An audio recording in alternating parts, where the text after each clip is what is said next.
Biz Life Chronicles, where we discuss all things business, branding, and life. I'm your host, Tracy Fryer. My guest today is a fellow South African. A bit like myself, we had a confectionery business back in his school days. He is a former detective, which means I better be on my best behavior today. More importantly, he is the continuity founder of Adapt, a business dedicated to empowering SMEs, owners, and leaders to build great business. Also, on another important note, as I've gotten to know this great person, I realized just how much he has a heart to serve and really help others, reach success on their journey. Gabe Enslin, welcome. Hi, thanks, Tracy. Thanks for having me. That's okay. Thank you for joining us. That was a beautiful intro. I definitely don't deserve it. Oh my goodness, you so do. It's really been great getting to know you. And like I say, you definitely have a heart to serve and just helping others along the way. And not everyone's like that. So all the truth. Thank you. Gabe, I'd love to know. So I read that you also had a confectionery business, I think with your brother growing up. Yes, absolutely. We were quite entrepreneurial as young lads in school, primary school. And I think the confectionery business was the first one in about grade 4 or 5. Bought some lollies or sweets wholesale and packaged them up in little bags and sold them at school to our friends.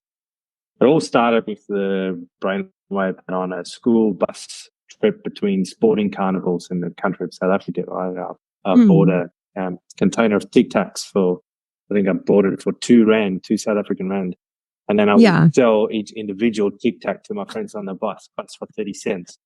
Made a hell of a Wow, profit. you were relentless. I thought I was bad. I was like, there's something in sweet goods. I better try this. Started a confectionery business, and then I learned my first big valuable business lesson.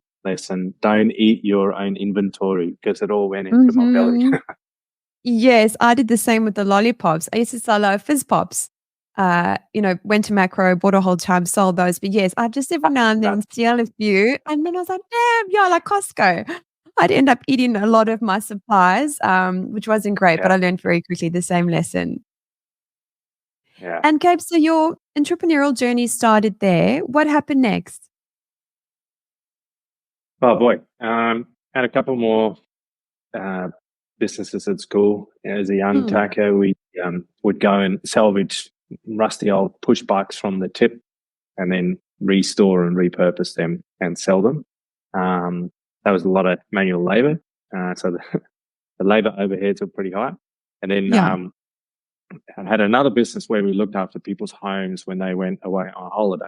We'd cycle around this country town and go and unlock the house, open the curtains, turn the lights off, feed the plants, feed the animals, go home in the afternoon, go back, close the curtains, turn the lights on so it looks like the house is lived in.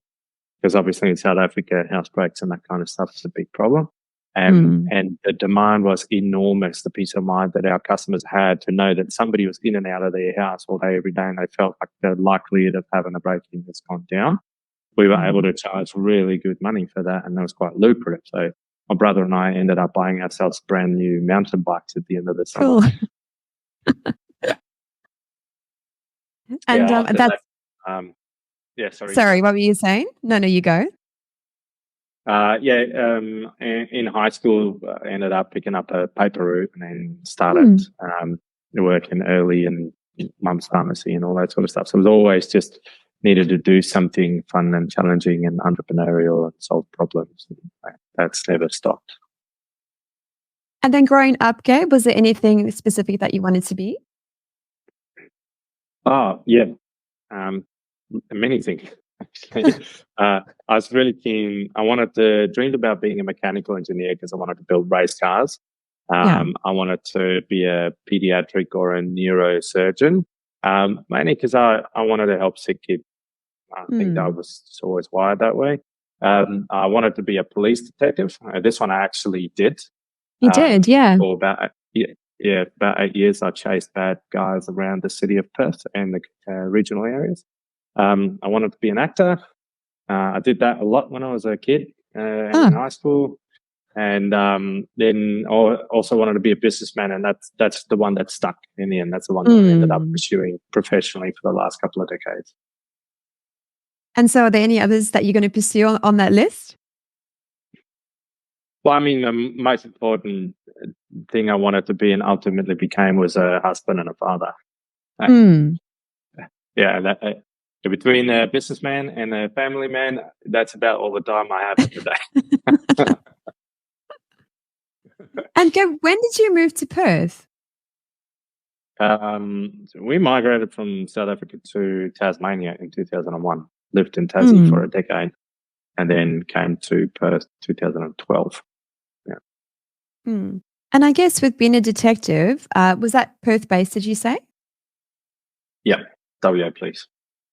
So in those sort of high pressure, high stress situations, how did you manage your mindset? Because I mean, I can imagine that it would be quite confronting, quite full on at times. Yeah, it's interesting what you learn about yourself. You know, dreaming about being the policeman and chasing the baddies, and having those dreams and those visions, you picture yourself a certain way, and then when you all of a sudden find yourself in that confronting situation or the high risk situation, and your body experiences the adrenaline dump, Yeah. we all react differently. And so I remember vividly the first time I had an actual proper adrenaline dump on the job. My left knee shook so violently that I was struggling to Yes. stand. And I was trying to take notes on a piece of paper and my hands were shaking like this. So Oof. in my mind, I was calm and dealing with the situation, but the adrenal dump caused shakes in my hands and legs. I Yeah. was very, very confused by this because I've never experienced it before, and I thought something was wrong. And I walked Yes. away from that ship going, holy shit, maybe I'm not cut up for this job. Turns out getting the shake from a massive adrenal dump was a very normal thing, but I didn't know that. And Wow. then So so your over whole body time actually and with shook.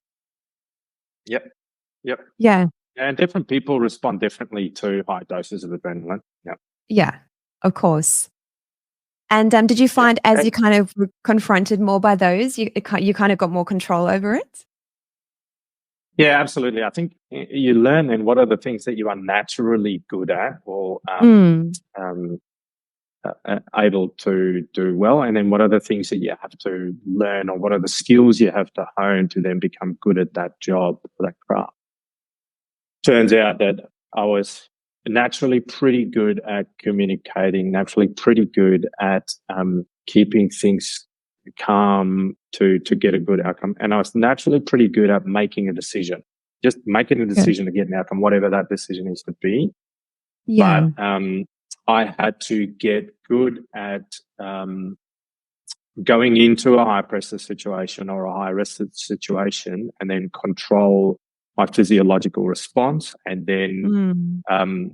and once I learned how to control the physiological response, you sort of go into those high pressure situations with a little bit more confidence. You apply less energy trying to control your body. You've got Yeah. that energy in reserve to apply to the strategy of the situation that you're going in. And that's really just comes with experience. The more of these you're exposed to, the more conditions you get to it, the calmer you become in those situations. And so then, it leads you to the end where we'd be in the middle of a crazy high risk, high speed car chase trying to stop a stolen car with an armed offender. And you're able to provide radio calls to the communications tower and be really calm and really clear and really concise because you've done it so many times. Whereas Mm. sometimes you'll hear radio calls from somebody who's inexperienced at it, and you can hear in their voice the stress. Yeah. Yeah. I can imagine. Yeah. And do you find, Gabe, any of that experience is kind of filtered into your business? Yeah. Look, jeepers. There's a lot of things that you can transfer across from that job into business. Mm.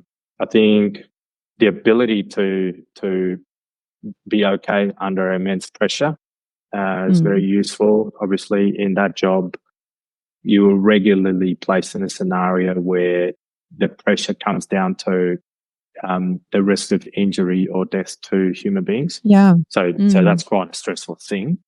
And so if you learn to be able to take a beat, zoom out, assess, be calm, and make smart decisions, albeit split-second decisions, but under that amount of pressure, then when you come into a business scenario where the stakes are still really high, but they're different stakes, and it's less often life or injury, Yeah. then you find that you're naturally a little bit just calmer and can take a little bit more time and can zoom out a little bit more and probably make smarter decisions under work pressures. Mm. And then what made you leave the police force? A couple of things. One of the big things, I wanted to have a broader impact in people's lives, and I've always had this passion for business, and that was nothing. I was never going to be able to do that in the police. The only leadership journey open to me in the police probably wasn't one that was going to make me happy. And also at the time, the work that I enjoyed the most in the police was to catch baddies. That's why I joined it. But it can be risky work. And we wanted to start a family. And, it's hard to be a policeman's wife. I can imagine. Send your husband or you send your husband or your wife off to work. You don't always know in what shape they're going to come home. And my wife had been amazing, handling that pressure for a long time. But as we were exploring having kids, I didn't want to subject her to that stress and pressure. I didn't want to subject myself to that level of risk necessarily embarking on having kids. And I also felt ready to go and do different work. So do you feel it kind of has like a shelf life? I mean, it's a tricky question. I think to be happy in policing in a long period of time, it's got to be a bit of a calling because it's a tough job. You got to put up with a lot of crap. And it's a very, very thankless job. So you really, really want to you want to be able to tell yourself that serving my community in the capacity of a public service agent or a police officer is the thing that will make me truly happy in life long term. And if that's the case, then you can have a wonderful career in the police. And I know a lot of extraordinary people that have long careers in the police and they're quite happy. It's a big agency. It has got its challenges like any business. But it wasn't the thing that was going to make me happy for the long term. I needed to be in business and I needed to be boots on the ground helping people in business. It's just what I needed to do and it's what I knew was going to make me happy. So I was lucky enough to leave the police when I loved it the most. Great. Yeah. And then so after the police, did you then adapt straight afterwards or? No, I was actually very fortunate to join a startup in town called GenBiz. At the time, we were working on a computer vision tech for public safety agencies. And we'd started engaging a lot of local agencies, but also in Canada, and had a number of pilots lined up to deploy tech for them when COVID hit. And I was in Toronto when the wave came, and I was meant to fly west back home. So Vancouver, Sydney, Perth. And just had a gut feel that they're going to start closing the airport. So I changed my tickets and flew the other way. And I was flying away from the COVID wave. And sure enough, when I landed in Singapore, Sydney airport got closed. So I just made it into Perth before it all sort of started shutting down. And then not long after that, we got a call from WA Police saying, hey, we need to close the borders. Can you guys help? So then we had the opportunity to work with WA Police and the Department of Primary Industries and a couple of other agencies. And we built the G2G travel pass for WA to manage the border entry and exit process.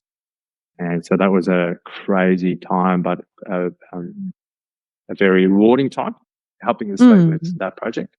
And then not long after that, the WA Health Department asked us to help build the Safe WA app. And so we built that one as well. And I think at the height of those two pieces of tech, we were serving a couple of million users. And all of that happened in a very, very short space of time. I think, if I remember correctly, from the moment we got the phone call from WA Police saying, can you help? And the first meeting to when we stood the first production version up into production into real world use was 14 days. Sure. That's quick. Yeah. Yeah. It was hectic. We worked around the clock. I was at home with my wife in my house over Easter weekend and I didn't see her. Yeah. Oh, it was such a crazy Damn. time. Yeah. Yeah. Your wife is very understanding. She is. Yeah, yeah. No, she's very patient. She's a saint. Yeah. And Gabe, so now you serve in the business community through Adapt. What led you to Mm. that journey? Um, yeah, like I said, I just had a passion for helping people and a passion for Hmm. small business, since that's what I grew up in. Um, so I was looking for something to do there. I couldn't find it. I was thinking about maybe doing my own thing at one point. And then I was introduced to Bill, who founded Adapt, Hmm. the original founder, Bill Withers.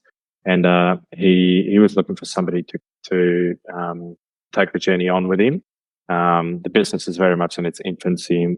We've got a big long-term vision, but he'd done it for 4 decades, and he's kind of ready to hang up the boots and spend time with his Hmm. grandkids and write a book and do SME advocacy. And I saw the potential of the business and the potential impact it could have for small, medium business owners. So it's a really good fit for me for what I wanted to do with my life. I could see where the business would go. Bill and I have the same values. We wanted the same things in life. So it ended up being a really fortuitous introduction. Yeah. Hmm. And I was lucky enough to go to one of your guys' networking events, and there's such a sense of community and connection there. Perhaps for our listeners, you could explain what it is that Adapt does? Yeah, sure. Look, we exist to help the owners of SMEs build the kind of businesses that can give them what they really want. What we've discovered is probably the most common problem in SMEs is that owners have a particularly big challenge in their business, and they're not quite clear on what it is, or they don't Mm. know how to solve it. And quite often they want something from their life, and they've either not spent the time to get clear on it, or they know what they want, and they just don't know how to get there. And if Mm. you own a business, for those of you out there who do, you know that it is a massive job. It consumes It is. almost everything in your life, right? And so Mm. if you don't if you don't own the responsibility of saying, this is what I want my life to look like in the future, so now I'm going to build the kind of business that can give me that, then Mm. you will feel trapped for years and years. And we meet many, many owners who will come and say that's how they feel. And then Yeah. all we do is we extract what do you want your life to look like? And then once we get clear on that, we give them a way to build that business so that it can give them that end. Mm. And I think you touched on something really important there. Like without a vision, it's from the Bible, without a vision, you perish. I meet so many business owners through our brand discovery. You'll say, like, okay, so what's a 10-year goal? I haven't really thought about it. So, Gabe, how important is that vision? Man, how much time have you got? Till five. My team laughs at me and a lot of people that I work with because I get obsessed by this one question. It's the question that Mm. often doesn't get asked or doesn't get asked enough times.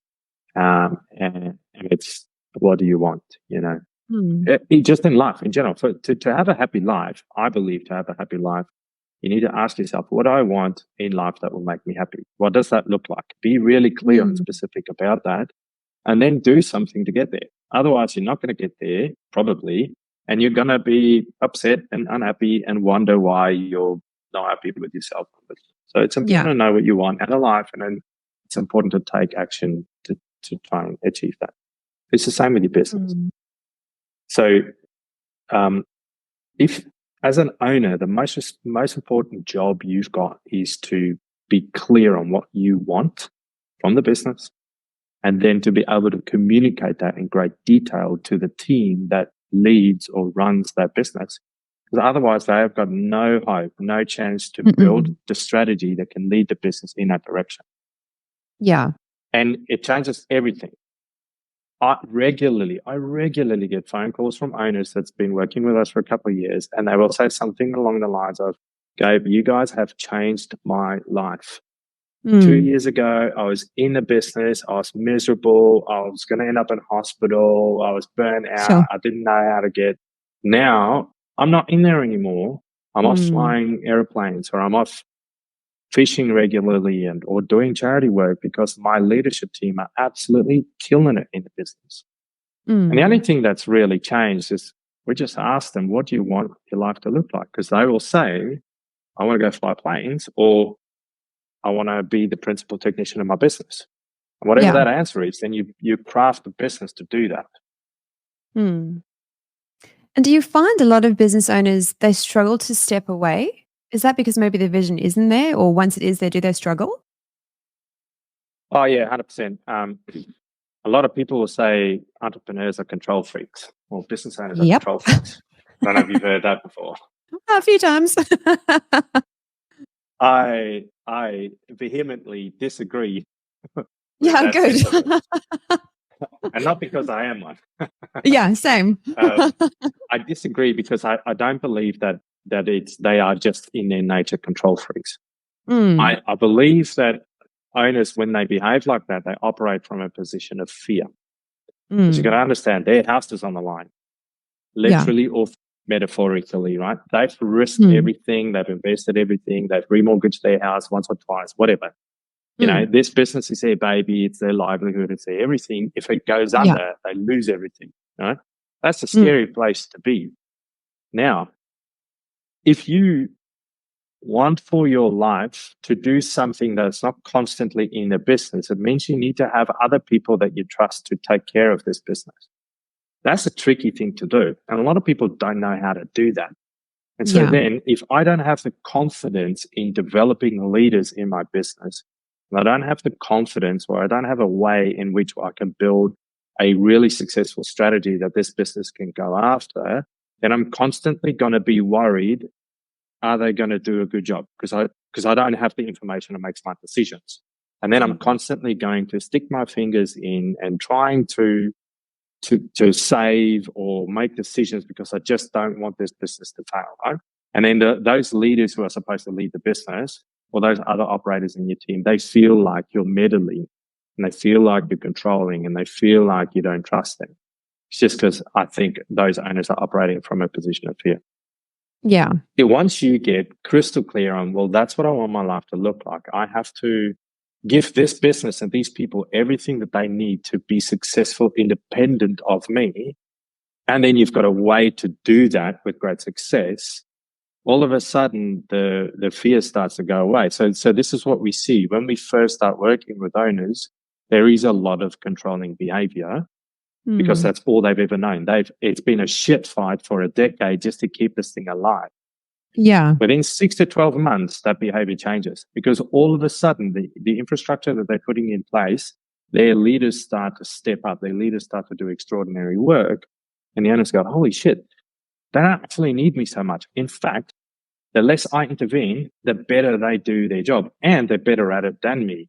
And they start to relax, and they start to sit back, and they start to zoom out, and they start to go, oh shit, I've got headspace. I can think about what I want, where I want this business to go for the next 5 or 10 years. Or I can think about, I've got all this extra time. What do I want to go do over here? I've had this passion project for a decade that I've never really given the time or attention. I actually can do that now. So. Yeah, it's great to actually have that freedom of choice of what to do with your time, because so many of us, one of the reasons I started my business was to create that. But it's a fine line because every now and then I get sucked back in, and then I have to delegate and kind of leverage a bit more and then free up my time. And then it's kind of like an ebb and flow within the business. Yeah, 100%. And look, when businesses are quite small, if you're under 10 employees, as the owner, you're going to wear most of the hats in the business. There's no other way around it. Now, the trick is if you can start building a resilience infrastructure in that business early, if you can set that business up for effective succession, whether it's role succession or leadership succession or ownership succession early in the piece, long before you need it, then as you grow and as you scale, you can scale a lot faster with a lot more confidence, a lot more sustainably, if that's what you want. And if what you want is not to scale, then you need to be clear about it and say, actually, I do only want to have a small business. And then it's just a matter of, well, if I want to have my business to stay small, but I don't want to be in it, you just have to empower those that are in there to do an exceptional job in your stead. And it takes work. It's not easy. Often 100%. Owners who they're in pain, they want help, and they kind of expect that we will come in and 6 months' time, we'll have done a bunch of stuff for them and Bob's your uncle. Doesn't go like that. Mm-mm. Nobody else can come in and do this work for you. You've got to do the work. You just need a partner that's going to stand alongside you on the journey and help you build that capability in your business. And do you find there is a time frame, like a realistic one, where a business owner can achieve that, like 4 years, 5 years, 10 years? Or does it just depend on the individual? Look, I would say 18 to 24 months. Yeah. Yeah. And look, that's very variable depending on how committed the owners are at being present and doing the work and empowering those in their business. If they roll up their sleeves and they get stuck in and they do the work with us, we have consistently gotten owners at that point within 18 to 24 months without any worries. Yeah. The times in which it goes faster is because we've maybe had a smaller team or a super motivated owner. And then the times it's taken longer, it might be a massive business, so things just go slower. There's a lot more work to do. Or we might have owners who are a lot more reluctant to move through the stages. They'll kick the can down the road. They'll push meetings out and all that sort of stuff because they're overwhelmed. They're busy inside of their business. They're not prioritizing this on work. And then it takes time. There is no getting around the work that's required to get that. But if you commit and you invest that year and a half or that 2 years, you can get that business that's going to give you what will make you happy on the other side. Mm-hmm. And if you think about it, 18 months to 24 months is not that long anyway. No, it's a micro investment if you've got a long-term mindset. Yeah. Yes. Yeah. On that note, people, yeah. I was just going to say for some people, what they want is to pump the business as much as they can for 3 years and then exit in some sort of valuation. If that's what you want, that's fine. You need to be clear that that's what you want. And then you need to go after that. That's a whole different set of activities that you need to do that. We don't do that work, but there are really great partners that can help you do that. You just have to be clear that that's what you want to do. But if you have a long-term mindset, if you're trying to build a business that can be resilient and sustainable for the long term, then 18 to 24 months is not a massive time investment to get that financial freedom and that time freedom and that opportunity of choice. And how important is mindset in all of this? Mindset is critically important in every facet of life. But I think there's something that comes before mindset. And I know mindset is something that's touted as very important, and I agree, but I think there's an opportunity missed by a lot of people to start with consciousness, right? And not consciousness in the philosophical or the spiritual magnitude of that topic, because it's a very big topic. Yeah. What I'm talking about is to be really conscious of what do you want that will make you happy? Genuinely be conscious of what that is. What's the answer to that question? And then be conscious of your own behavior, because most of the time your own behavior is standing between you and that thing. Once you are conscious of those things, then you can actually make a decision that applies the mindset. So if I said, right, let me sit back. What do I really genuinely want for my life? Well, I want to be financially independent so that my family doesn't want for anything. And I want the freedom of choice over my time so that I can do the work that I love when I want to do it. So now, so I'm conscious of what I want. And then I go, okay, cool. How am I behaving at the moment that will help me get there? And how am I behaving at the moment that is maybe interfering with me getting there? And if I can identify those things, and then I go, okay, cool, I need to keep doing more of these things. I need to keep doing less of these things. And now it's just a decision. Am I going to go after it or not? Because nobody's going to do it for me. Nobody's going to ride in with a white horse and come and save me and do it for me. It's either I do it or I don't. And then I can apply mindset. I go, right, fuck it, I'm going for it. Let's go. And then it's then it's a practice of building habits in that right direction. That makes total sense what you just shared about being conscious. And I guess, is there a tool that you'd recommend someone who might be in this phase of trying to figure out what exactly it is that they want from life? Would you recommend they journal or have a vision board or kind of, get away for a weekend to kind of define that? Identify somebody who loves you enough to not take your shit and ask you the hard questions.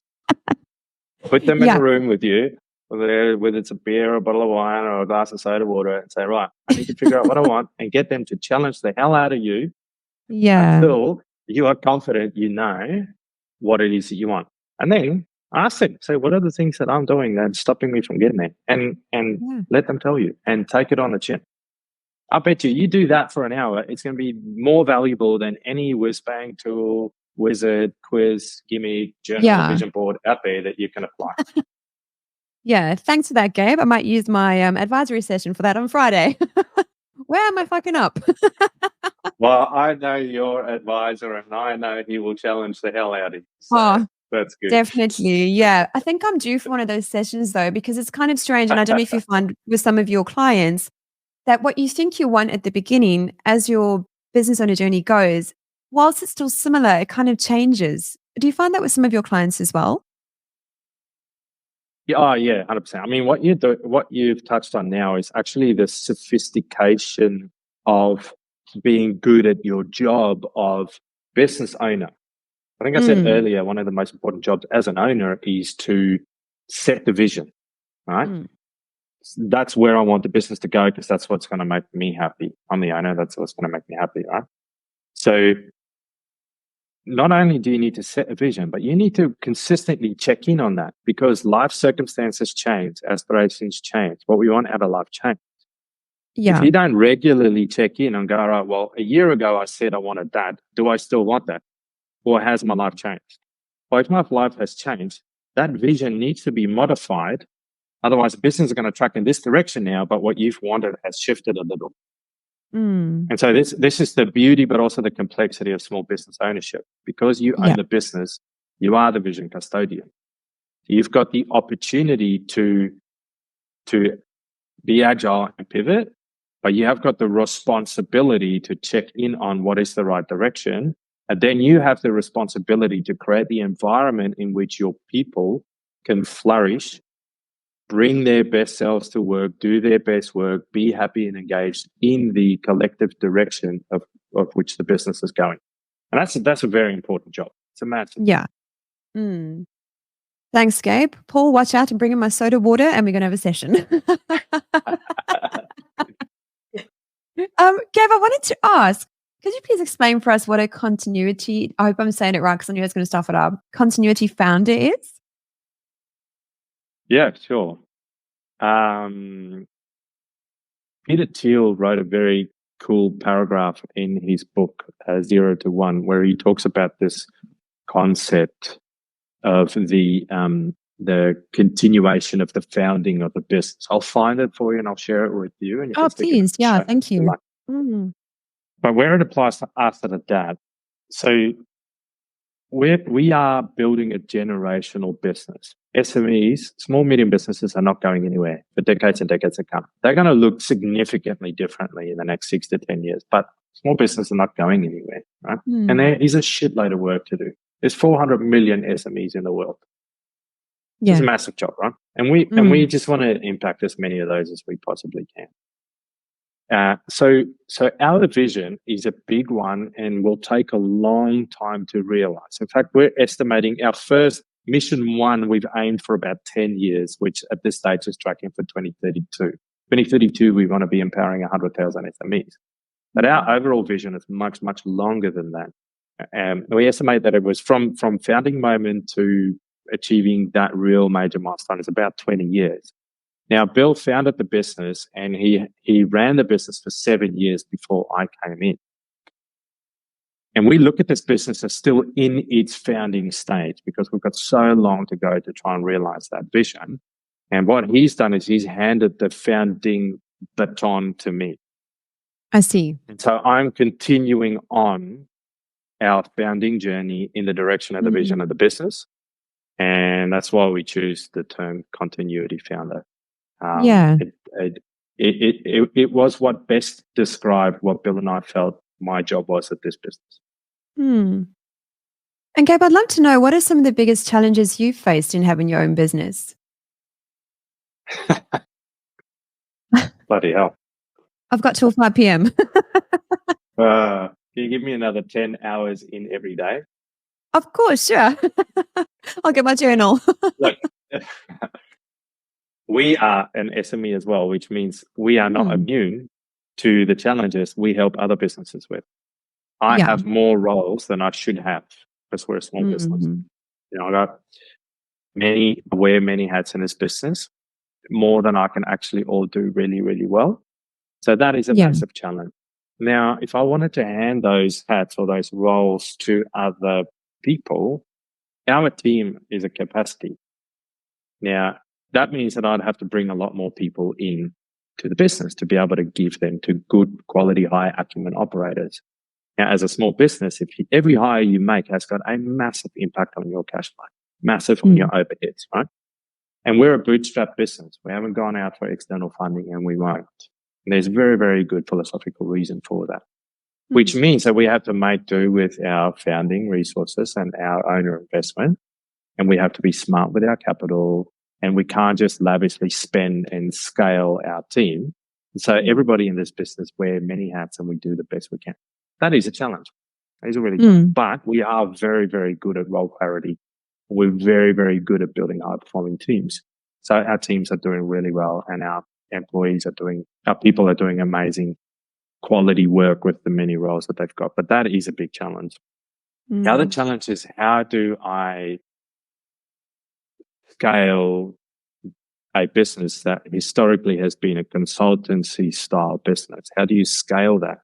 Because if we're going to be serious about our vision to impact hundreds of thousands of SMEs around the world, we need to scale. Scaling consultancy is extremely difficult, very expensive. So we had to become creative in our product offerings to be able to get greater reach, reduce unit cost, become more accessible, have greater impact. And those kinds of pieces of work is complicated for us because our market is quite broad. There's so many SMEs, and they range from solo entrepreneurs to 500 employee businesses, and they're across so many industries. So it's very difficult to narrow your target customer, narrow your messaging, all that sort of stuff. So that is a constant challenge for us. How do we communicate in the best way? Get in front of the right people, explain well what we do, help them to understand the problem that they're wrestling with that they don't actually realize what it is. So bring that education, and then also build trust with them very quickly so that they believe that we'll be able to help them get that. So all of that, put that all together, there's quite a lot of challenges there for us to overcome. And yourself, Gabe, how do you manage having your family and having a business and all the different things that you do? What's the secret?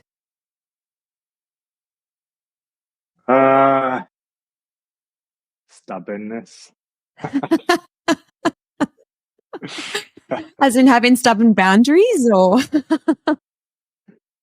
No, look, I think discipline, and I'm going to quote a podcast guest of mine who you have had on the podcast before. I'll get to that in a minute. Great. Yeah.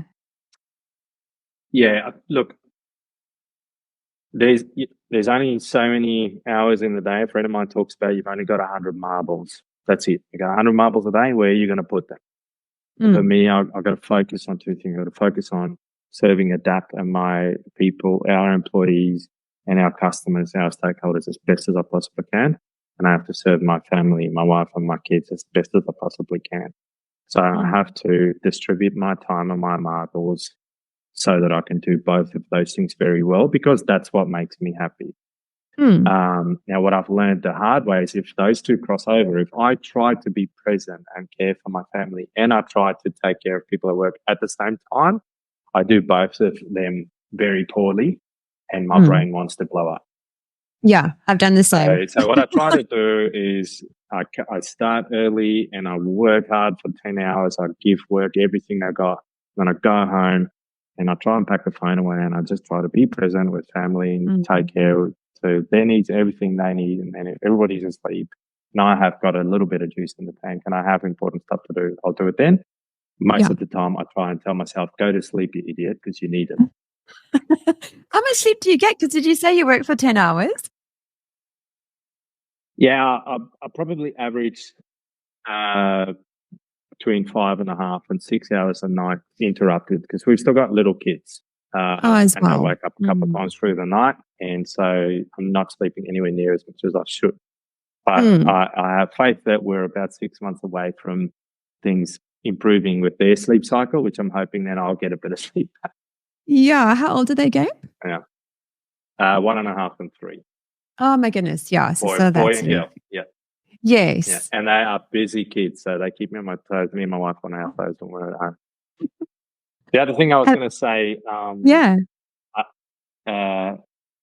when's this episode going to air? It's probably in about 3 weeks' time, but go for it. Okay, no, this will work well then because this one will air around about the same time. But Cool. I interviewed Sophie Stock from Quick on the Adapt podcast this week, right? And she just said this most beautiful thing because I know you've interviewed Sophie. She's an absolute legend. I have. She's so lovely. She said this extraordinarily beautiful thing. Say, be kind to yourself. This is a bloody hard road and you're going to fuck a lot of things up. and that's okay. Yeah. Go sit on the couch, have your Tim Tam or have a glass of wine and say, hey, you fucked it up, but that's okay. You're going to do it again many times. But try and learn from it and be kind to yourself. And I think that's the other thing that helps is, when I have those days where I feel like, man, that was a shocker. I did everything bad today. To go, yeah, all right. So you're allowed a bad day every now and then. Yeah, it's okay. Tomorrow will be better. It's I love that. And I love Sophie as well. She's such a lovely lady. But yes, I have days where I'm pretty healthy during the week, but some days I just grab a packet of M&Ms and a bottle of alcohol-free sparkling and I just eat the M&Ms like I do not stop and I just have to let it all out. But the great thing is go to bed, wake up, and then I'm usually pretty good the next day. But it's very real to have those moments.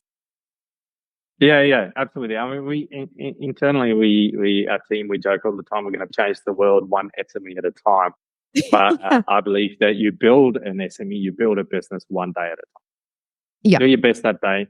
You look as far ahead as you can. You plan as best you can, but you can only do what you can do today. Do that as best as you can. And then learn from your mistakes. Yeah, 100%. That's something I've had to learn because I think I had this maybe a bit of an unrealistic vision what would happen in 2 years. And when I got there, it hadn't quite happened. Like there was lots of great stuff going, or that it had happened, but I almost became quite self-critical and that I hadn't achieved what I intended to. But then obviously with working with Paul and obviously speaking with people like yourself, you kind of realize that it's a journey. And Tracy, it doesn't have to happen like yesterday. It's all a process in order, like you said earlier as well, about building a long-term mindset for long-term business. So that's lessons I've had to learn along the way. Yeah, I think one of the issues there is most of the information young entrepreneurs or people that are starting businesses, the only messages we get are all the unicorn stories. Totally. Right? All the raising $50 million and become a unicorn, all that crap, right? Yeah. It's in the fractions of percentages, those stories. No, it's very rare to actually hear the real stories of what it takes to own and run a small business for the long term. I think that's what's lovely about your podcast is you interview and tell those stories of what it's actually like. And more people need to hear that, hey, it's okay that if you've been busting your ass for 5 years and you're not a $1 trillion company like you thought you would be, that's actually normal. You're in the vast majority. You're with the rest of us. And that's okay. You just figure out what is the thing that makes you happy and just keep chugging away at that. Thank you, Gabe. I really appreciate that. And that is one of the reasons I started this podcast because there was so much bullshit on Instagram. Someone who might be thinking about leaving their job will see someone sitting in their pool and making $2 million a day. But, and they might go and leave their job thinking that's what's going to happen in 6 months. But the reality is none of those plans actually do. No, that's the thing. And you even wonder from what I've learned is that person actually crushing it like they say they are? There's a lot of facades out there. So I really appreciate that feedback on the podcast. Thank you. Pleasure. And Gabe, what is one thing business owners should ask themselves? I think I've raved about that a little bit already this episode, but I'll just say it one more time. Sit your ass down. Ask yourself, what do you want for your life? It helps. You just go, all right, I'm 40. What do I want my life to look like when I'm 45? Yeah. Explicitly. Do you want to work? Do you not want to work? Do you want to own a business? Do you not want to own a business? Do you want to spend lots of time traveling around the country with your family, or do you want to spend lots of time in a workshop? Do you want to be sailing? Do you want to be playing golf? Do you want to work in charities? Do you want to have a shitload of money? Do you not care about money? Just sit down. Just ask yourself, what do I want my life to look like? Then be really, really clear. And then go, all right, this trajectory that I'm on now, is this going to get me there? If it is, keep going. Just keep going. And what's beautiful now is because you've connected to that thing that you want with a lot of detail, it will motivate you through the hard days to keep going. If you've said, that's what I want, and then you genuinely assess your trajectory and you know in your gut, it's not, my trajectory is going this way, it's not going to get me where I want, make a change. Nobody else is going to make that change for you. And if there was a second thing business owners should ask themselves, is perhaps around team or systems and processes, was there anything you wanted to highlight there? Oh, man.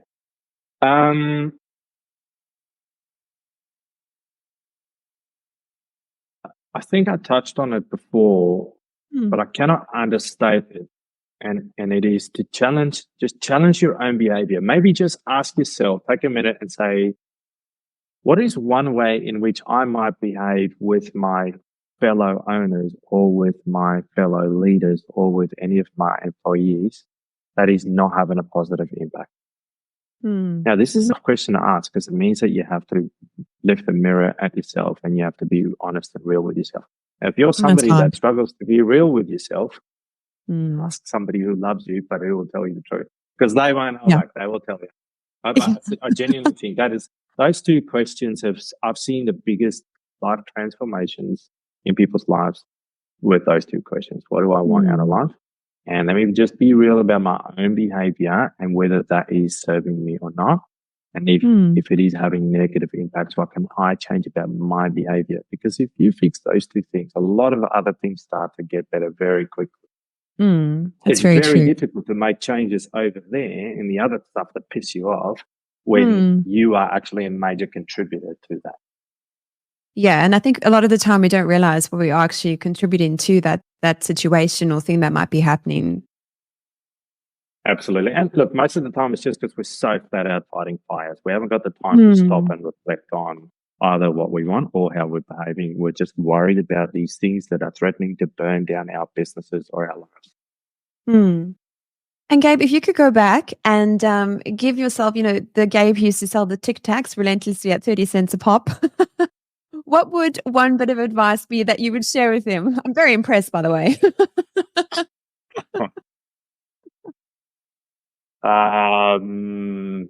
Talk to your customer. Yeah.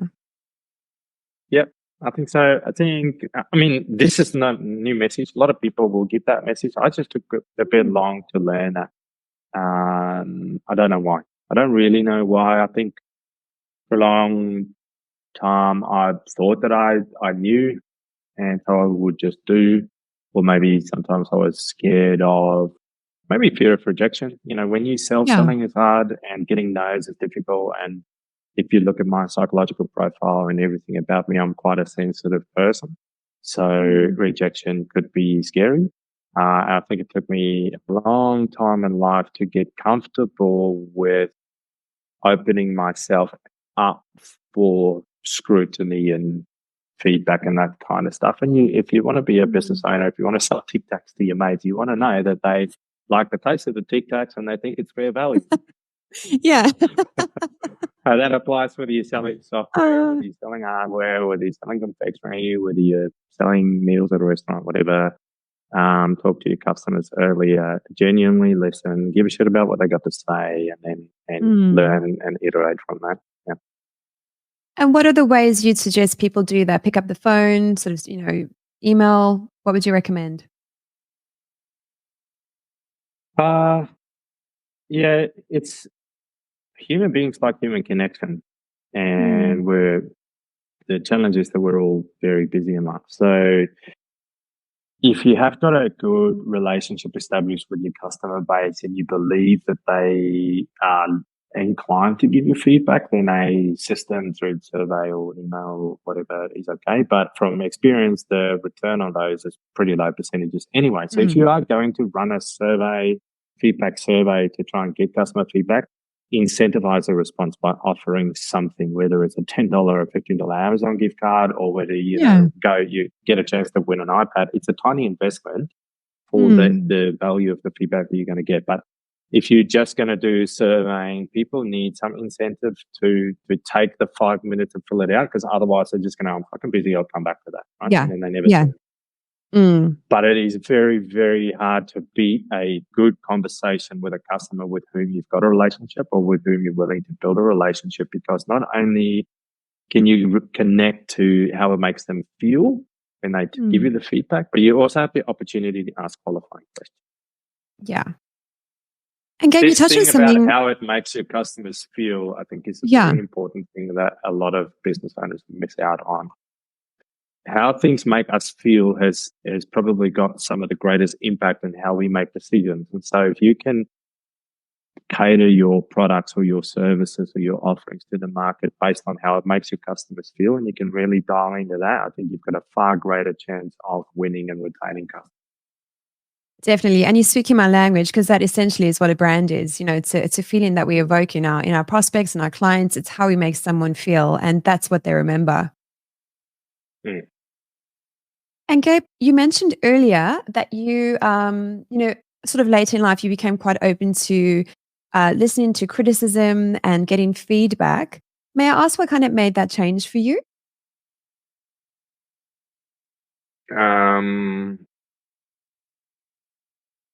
Probably just getting comfortable in my own skin as a grown up in the end. And yeah, I mean, there's a whole nother podcast episode here, which I'm quite happy to have. Oh, good. Fabulous. I'll send you the booking link. It gets deep and raw and emotional. Please, go for it if you're comfortable. It genuinely would take a long time to go through it. Okay. But at the crux of it, I think it just, as a young person, trying to figure out who you are and what you stand for and what you believe, and also being okay with yourself, liking yourself, loving yourself, appreciating yourself, rather than judging yourself or being self-conscious about looks or emotions or behaviors or sensitivities, all of that stuff that every single human being struggles with on the planet. I think it took me a bit longer to find my feet. If I'm honest, probably mid-30s, which is like 5 years ago. Yeah. I'm a bit the same, to be honest. When I probably feel I was the most settled in my own skin. It took me a long time to figure out how do I see the world. And I think when you're comfortable within yourself, you're far more open to hear and listen feedback, because you'll take it less personally and you'll more look at it from the lens of what am I able to learn from that. If you're in a place in life where you are hypersensitive or insecure or struggling or depressed or whatever you might be dealing with in your life, it's quite difficult to take feedback and not make it personal or make it about you. And that is the same in business. If we sell something to a customer, whatever that is, it is a reflection of us. And so feedback on those things, whether you like it or not, you're going to take it personally one way or the other. So I believe as human beings, we either get comfortable with ourselves or not, and businesses are the same. As they grow and evolve and mature, they become more sure of who they are as a business, and then are able to have more value out of feedback loop. Yeah, and I was a bit the same, as I mentioned. I think after 30, there's some sort of shift, and then it was probably only about 2 or 3 years ago, just kind of really settled into who Tracy is. I mean, growing up, I had a head brace, I had braces, I had an overbite, I got bullied, all that wonderful stuff. And I think in some ways you still carry that into your adult life. And I think just had a massive shift. Just, realized if I don't start stepping up and, trying to add value and just be authentic, well, I'm going to miss a great opportunity to serve others in my own way. 100%. You can't be there for others. You can't serve others. You can't love others if you can't do that for yourself first. You'll always do a shit job. Yeah. Yeah. And thank goodness I don't have a head brace anymore. Falling to the serving others trap, because it distracts us from dealing with the things that bother us the most. We need to fix those things first. Yes, definitely. And what I've learned is that actually, working on oneself and looking in that mirror that you mentioned earlier, it actually makes you more equipped to help others because you've kind of faced your demons, you've got rid of them, you've moved past them, and you can really, help someone who might be in a similar situation as to where you were 5 years ago. I think it just makes you relatable because you're able to say, hey, I also struggled with some shit. This is what happened to me, and this is how I reacted back then, and this is what I learned. And people just connect with that authenticity. What was the head brace for? Was it for your teeth? How much time do you have? I was just asking because I spent 3.5 years in braces and I had no front teeth for about 2 years. Oh, really? Yes, I had a massive overbite because I loved my dummy growing up. So anyway, so from sucking the dummy, I could stick my whole thumb under. I had a massive overbite under there. So I had to have full braces, and then I had clips where the head brace would fit in, and I only wore it at night. Thank goodness, otherwise I would have got bullied more. And then it had this contraption that would sit on your head, and then the elastics that would then sit on the sides. I mean, look, short-term pain, long-term gain. I really love my teeth now. But man, it sucked at the time. It broke all my hair and it was just, it looked like something out of a loony bin with this metal thing in my mouth. And yeah. Anyway, very glad that chapter's over. But yes, was to fix my teeth because I apparently have big teeth and a small jaw, something like that. They're fine now, thank goodness. So great visuals. the trials and tribulations we'll go through to present ourselves to the world. I my goodness. had 3 or 4 years of orthodontics and plates and rubbers and all that stuff when I was a kid. That's hectic. Yeah. And I'm very grateful my parents did because for my confidence, I think it's really, really helped. So I think I was about 13 when I got the braces. So I was very different to how I am now. I was very introvert, very shy. So I'm so grateful that they actually had my teeth fixed. So uncomfortable to sleep in that, surely. Oh my gosh. Yeah.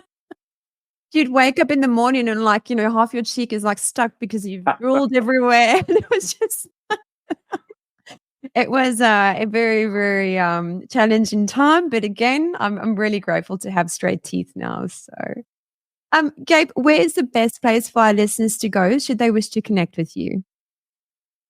Probably our website, theadaptway.com. Everything about what we do and what we offer the SME world is on there. How to contact with our team is on there, but my email is gabe@theadaptway.com. Happy to take any emails from any of the listeners who just have questions or want an event or want somebody that can challenge them over some sparkling water about what they want. Happy to do that. There we go. Or sell them a Tic Tac. That's fine. I don't know if I'll be able to buy Tic Tacs for 2 South African rand anymore. Gabe, thank you so much for all that you've shared today. It's been great chatting with you. And again, thank you just for being a very authentic human who has, helped me in so many ways. And I really appreciate our conversation. Thanks for having me on. Thank you for what you do for SMEs around this down in Australia. Very grateful to have met you and built a relationship with you and the team. Thanks so much, Gabe.